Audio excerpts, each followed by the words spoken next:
Hi folks, welcome everyone. Welcome to another online meetup. I'm just going to wait for a few seconds for folks to join, and then we will go ahead and get started.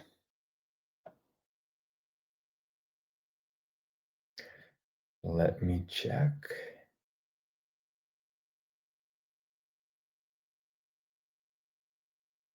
All right, I think we can get started. So again, welcome to this online meetup. My name is Max Katz, and I lead everything for Okta workloads community and education. And then my email is there. So if you have any questions, please don't hesitate to contact me. So the topic today is how to access JSON data in an API response. And this is kind of a part two to what we did last time. And the last meetup was how to call APIs in workflow. So I put the link in the chat. If you want to watch the replay, you can do that. So again, the previous one was how to call APIs, and then this one's like, once we know how to call an API, how do we get the data from the JSON response? So that's what we're going to be doing today. And then specifically, we're going to be learning how to use the dot notation to access JSON data. And then another example, I'm going to show you how to process a list, right? So because you get a list of records from an API or a JSON array, and then you want to process each item. Okay. Also, this event is being recorded, and the replay will be available on Crowdcast, so right at the same page where you're now, once the session ends. And also, we will upload this to the Okta YouTube channel. And then tomorrow, I will send a message with a link to YouTube and some other resources that I mentioned here. If you would like, it's always interesting to know where people are joining from. So if you want to put in the chat where you're joining from or any other cool information, so please do that. Welcome, Pratik from India. I'm joining from the San Francisco Bay Area today. Okay, two more things. If you would like to be notified of any future events, you can follow our Okta Workloads Crowdcast channel. And think in the upper right corner, there should be an option for you to follow us. And then you'll be notified when we go live. And also, if you have any future topics ideas, please let me know. You can put them in the chat, but if you can also do it privately via email. I'm always looking for ideas for future online meetups. And also, if you have a cool sort of topic you would like to cover, we're happy to host you as well. If you want to maybe go through a flow that you built, or if you solved a particular problem with workloads, that would be actually pretty cool if you want to show it. Well, very good. Robbie, welcome from Salt Lake City. Welcome. All right. So that's it. That's the only slide that I have. And then let me move my. Let's do this and this. All right. I'm just sharing my screen here.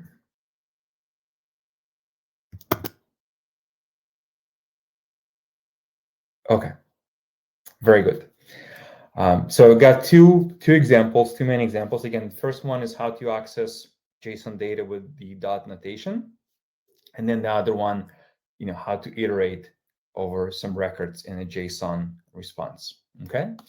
So I've got my my two flows here. Also, just to mention that we now have folders available. I don't know if you've seen, but in case you haven't, so I've got an online meetups folder where I put all my online meetups. So that's pretty neat. But let's open the first flow here, Shopify. Now, and again, I used Shopify in the previous online meetup. And then this is, so I am using a connection to Shopify, and then I'm using a custom API card here, custom API action card, to call this particular endpoint. So this just retrieves or returns all the customers that I have in Shopify. So I have 4 customers, and then let's test this just so you can see. All right, and if I scroll here, this is the response, and then you can see that I get 4 people here. So the first one is James. This is James' email. Oops, and then if I open the second one, this is Emma. Okay, so I've got 4 customers, right? So we're going to be using this JSON to learn how to retrieve particular parts from this response. Okay, so so we got this response, and now we want to retrieve, as I said, some elements. But also, let me just go back. What I'm going to do is usually what I do. Let me. So this is the entire JSON. So what I usually sometimes do, it kind of helps me a little bit. I mean, you can use this view, so you can see like which parts of this JSON you would like to retrieve. But sometimes what I also do is I'll copy this, and I'll open a JSON lint or a similar tool where the JSON is going to be correct, but sometimes it's just a little bit kind of easier to see the whole response. Okay, so we'll just use this. Okay, now let's say that we want to retrieve the let's say Emma. Where's Emma? Let's say I want to retrieve the email. The email here. Actually, before we do it, why don't we just retrieve the entire object? So if you look here, this is an array, right? So I've got 4 customers. Let's say we want to retrieve the entire customer object. Okay, so I've got 4. Let's say we want to retrieve the information for Emma. So this is index 1. So to do that, I'm going to use a card called get. Right, and it says read a value from an object at a given path. So I'm going to use get. So it takes an object, okay, which is I'm going to connect the body, right? This is the response from the API. And then here I have to specify the path. So this is the dot notation path that I want to retrieve. Okay, now because this is an array, and again, I can go back here, I'll be switching back and forth. So it's a customers and then any index 1, right? Because we want to retrieve the object for Emma. So what I'm going to customers 1. Okay? And then this should retrieve the object. Now, what you can also do is that this defaults to a text, but because it's an object, we want to change it to object. Okay? So let's test this.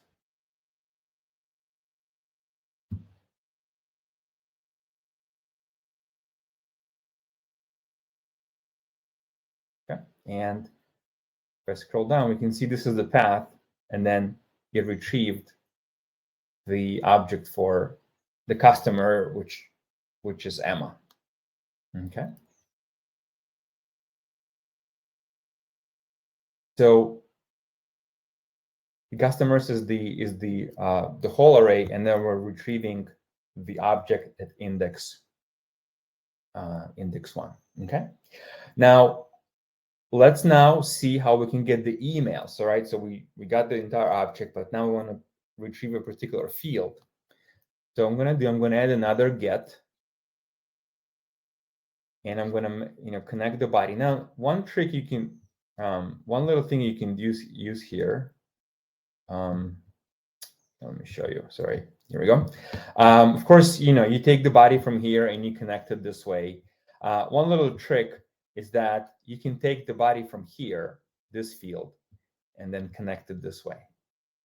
And it creates a connection to the original source, right? So if you have a lot of cards, you don't need to go all the way to the source. You can just, again, just take this field and connect it this way. All right, but so for the email, there's going to be customers 1 email. Now it is a text, so we're fine. We're just keeping the output as text. Let's test this.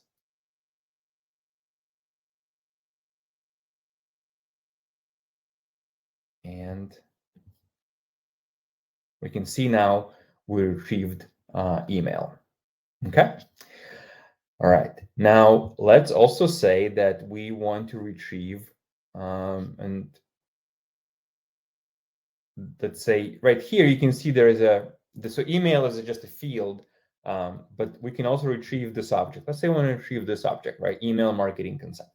Okay, so I'm going to copy this, and then let's do another get,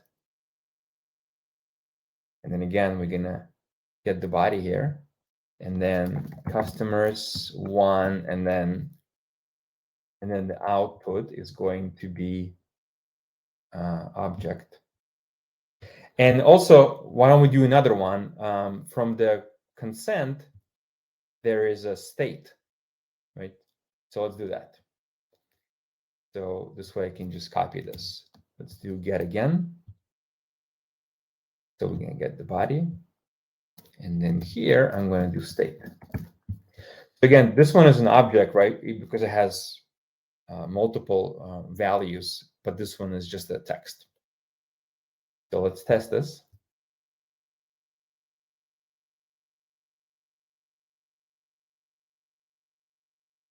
And let's see. So the one that we did it first, we can see we retrieved the entire object with 3 fields. And then the last one, we retrieved just the actual one of the properties in an object. So in this case, it's not subscribed. All right. So using the get card, you can specify a path and then retrieve that value from the JSON object. So of course, the name is to match exactly, right? So you have to be sort of very careful with the name, the casing, and then if it's an array, like in this case, so it's a 1, or it's just an object. So, but this is how it works. Now I'm going to show you. Let's see, 2 more things here. Let me do this. So notice the get card can retrieve only one path, okay? And this works fine, right? If that's, but there is another card that allows to retrieve multiple sort of path values using a single card. And then I'm going to put it right here at the beginning, and it's called get multiple, right? It works very similar to get, but it allows to specify multiple path values. Okay, so again, we're going to get the body here, same way. And then notice here, right, this is where I specified the path. So the first one is going to be customers 1. And then I click enter, and then you can see another field appears. And then here I'm going to say customers 1 email. Now, one thing you want to do is that you want to specify set the type. So this is an object, so you want to change it to object. This is going to be just a regular text. Okay. And then why don't we just copy this? Right. So this is an object because it retrieves the consent, that marketing consent. And finally, if I copy this, this is going to be just a field, just a text field. Okay. So notice that if I can scroll here, we used 4 cards, but now I can use 1 card and achieve the same result. Okay. So if you know that you only need 1, then get is fine. But it almost, I guess, safer to use get multiple, because if you use 1, it works the same way, but then you can always add more if you need to. But let's run this.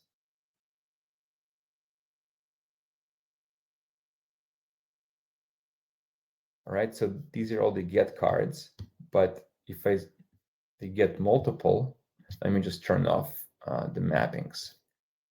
So the first one is customers 1, right? So this is the entire object for, again, Emma.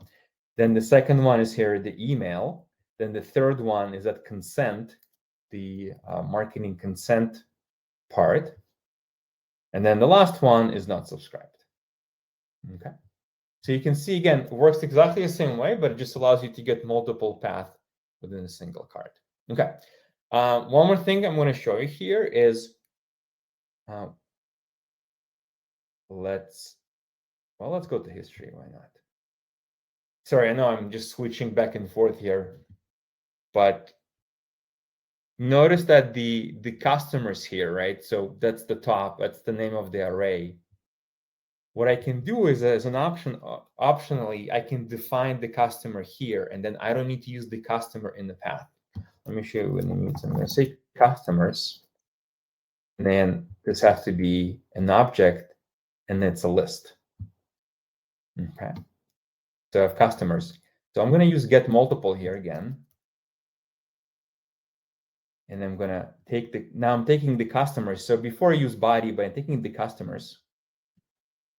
And now I already have the customers, so I don't need to use that in the path. So to retrieve the first or the Emma object, I'm going to use just put 1. And then here, I'm just going to say 1 email. And here, let me copy this. Actually, let me copy this one. For the third one, I'm going to say, but without the customers. And this is going to be an object. And then finally, the last one, and I'm just going to delete the customers. All right. So I'm already getting, I'm just getting the array, and I'm just sort of accessing the object and then the other values within the array. So let's see how this works.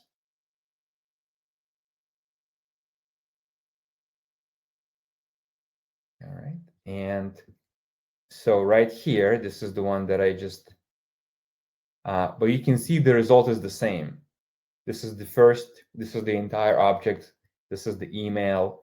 This is the consent marketing object, and then not subscribed. Okay. And again, the difference is I was using the entire everything, but here I'm just passing what within the customers, so just the array. Okay. So you get some flexibility here, just depending on what you're trying to retrieve and perhaps how often you can do this. You can define the structure that you need right here, and then use it in other cards. Okay. Okay, so this was using the dot notation to access various parts of JSON response. So we accessed an object, we accessed just a field, and then an object again, and then an object within that field. Okay. Now, the next example I want to show you is how to process a list or an array, right? So that's also very common. You get a list of something, whether it's users, groups, or anything else, and then you want to process. And if you have any questions, please put them in the chat. There's also a Q&A section. You can also put the questions there. I'm monitoring the chat, so I'll see the question. Okay, let me turn this off. Sorry. Let me turn this off and then open this one. Okay, so this is the same. This is the same API. The only difference is I'm not showing the headers field. Let me just show you. The query and the headers are not shown. That's why it looks a little bit different. But we can also test this. Right, and again, I get 4 customers. So again, how do you process a customer at a time? So for that, I'm going to create a helper flow. And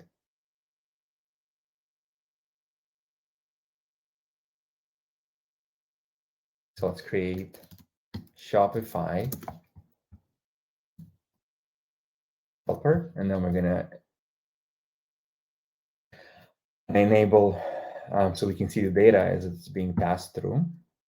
Okay. Now, a helper flow, the first card needs to be the helper flow card.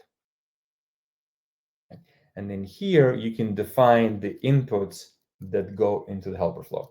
Now, in this example, it's going to be the customer, and it needs to be of type object, right? And so this is already enough to test the helper flow. And I'm going to add one more card in just a sec, but usually when I create a helper flow, that's what I do, because I just want to see that the data is actually passed to the helper flow. Once the data is passed, then I can continue building the helper flow. So let's go back.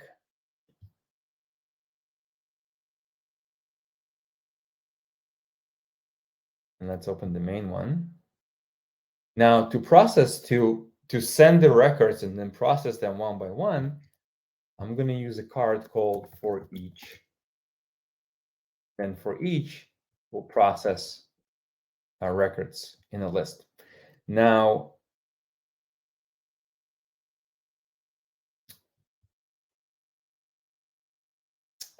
let me see what I thought I had customers here. Did I have customers here before?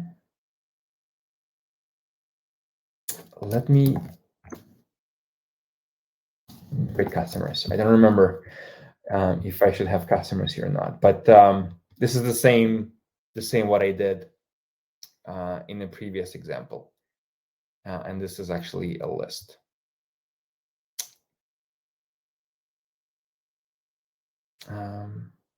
Yeah, let's try this. Well, yeah, that's fine. Let's try this. Now what I'm going to do is I'm going to take customers and I'm going to connect it like this. And then I'm going to choose a flow, the helper flow.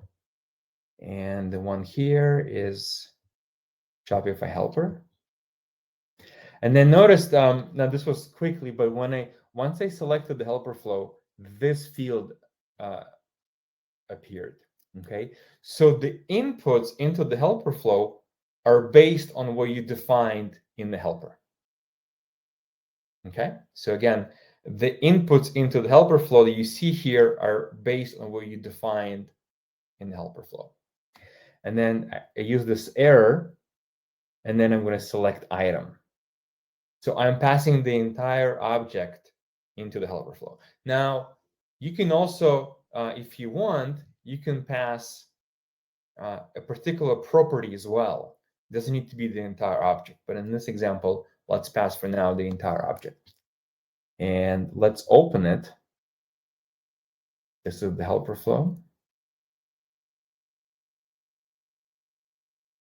Okay, let's turn this on and let's save. And again, this is already enough for us to test, just to make sure the data is passed to the helper. And let's click test. And let's switch here.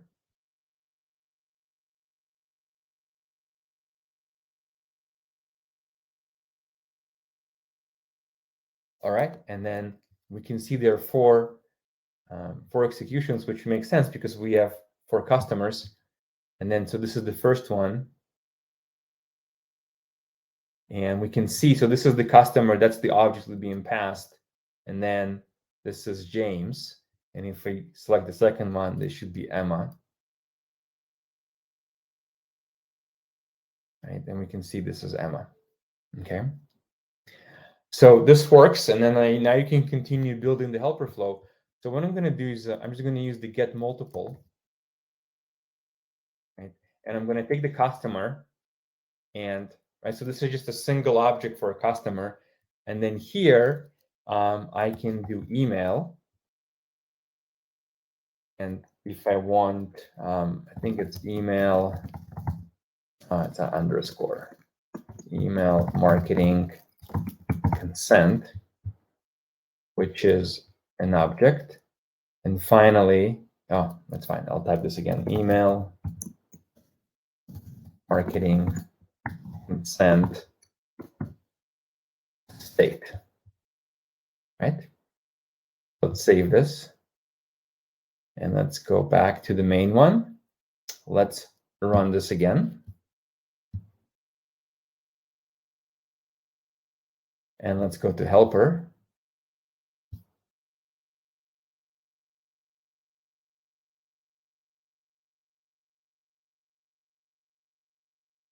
Okay, and then we can see this is the last run. And then we can see that we've got the email, we've got the email marketing object, and then we have the not subscribed here. All right. So yeah, this is how you pass. Oh, I exited. Let me see.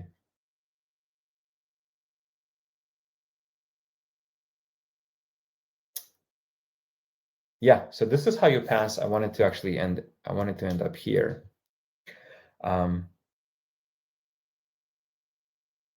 This is how you process, a JSON response, which happens to be a list. Okay. That's actually all I wanted to show you. So let me know if you have any questions. I know we have just a few minutes left. What I can do is I can show you how you can pass an additional value here, which is, let's say, static. So what I mean by that is, let me go to the helper flow quickly. Sorry, helper flow is right here. Oh, they're both main. That's what's confusing me. Let me open. I know, too many tabs, too many switches. So I've got a customer here. Let's say I want to get what's the information there? Phone. So I'm going to put phone. Save. So notice I changed how the helper input looks, and I'm going to go back here. Now I do need to expose phone here as well. Okay. And then I'm going to say phone. This is a text. And now I do need to update the for each. So I need to sort of reselect the helper flow. And then notice that it does clear the fields, but so you need to set them again. So the customer is right here. It's the item. And then notice the phone. Now there's a phone. I select the phone. Now, one more thing I'll say is that because this is a third-party API, I mean, so you need to define the structure here. I mean, if you want to go, if you need more, more than just the body. But for all the Okta workflows actions, like if you get users, if you get groups, and many others, this response is already defined for you. So you don't need to make changes unless you sort of need to. So again, you would make changes here or updates for a custom API in most cases. But let's run this, and then we will be done. So we should see the phone also passed into the helper.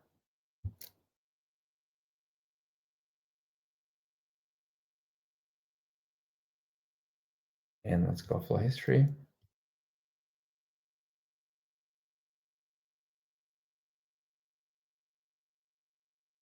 Oh, and it says null.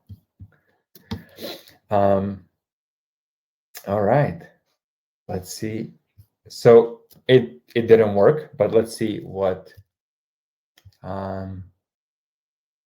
did I think maybe I used the wrong. Where's the phone? Oh, I know why. Is because the phone is lowercase. So let's try this again. You can delete this one if you want, right? So that's one way, or you can. Oh, let me see here. Can I edit this?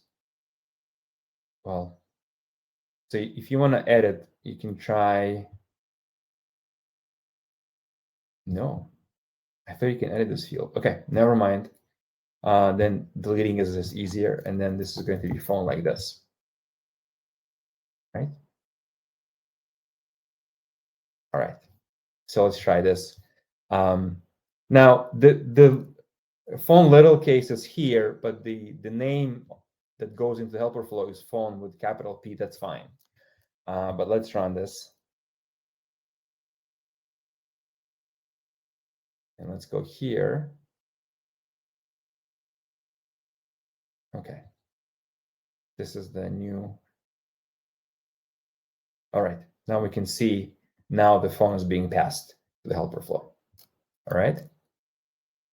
Anyhow, but it's just a good example that, right, you have to be really careful with the exact name, right? So that's what happened here.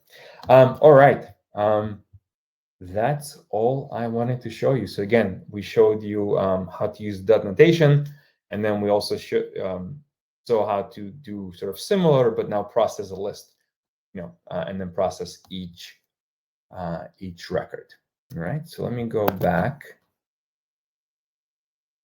And let's go back here.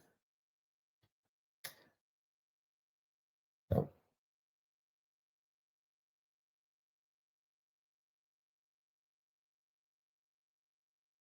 All right, this is what I'm going to do. All right, so let me know if you have any questions. Again, if you want, you can always send me an email later and ask questions. And again, if you have any topics, ideas, please let me know. So I'll see if there are any questions in the next some seconds. But if not, thank you so much for joining us today. I hope this was helpful, educational, and okay. So I see one question. Let's see. I was going to say helpful and educational. Let's see here. Is there some reason? So from John, is there some reason why it showed one record with the 4 each? Yeah. So that was kind of the whole idea, right? So you can process each record at a time. Okay, so I can go back maybe here. So let me just wait for the screen to update.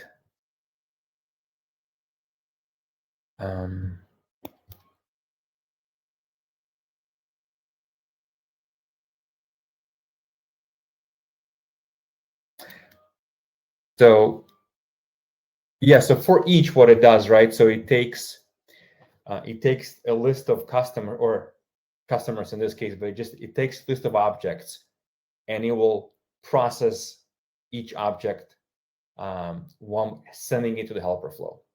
Okay, now what is being sent to the helper flow is defined right here. So if you can see, it says here, so at the top it says for each item in this list, and then we're passing a list of customers. And then at the bottom here, it says with the following values. So you define, right, what is being sent to the helper flow, right? The for each will do the next, but you define what is being sent.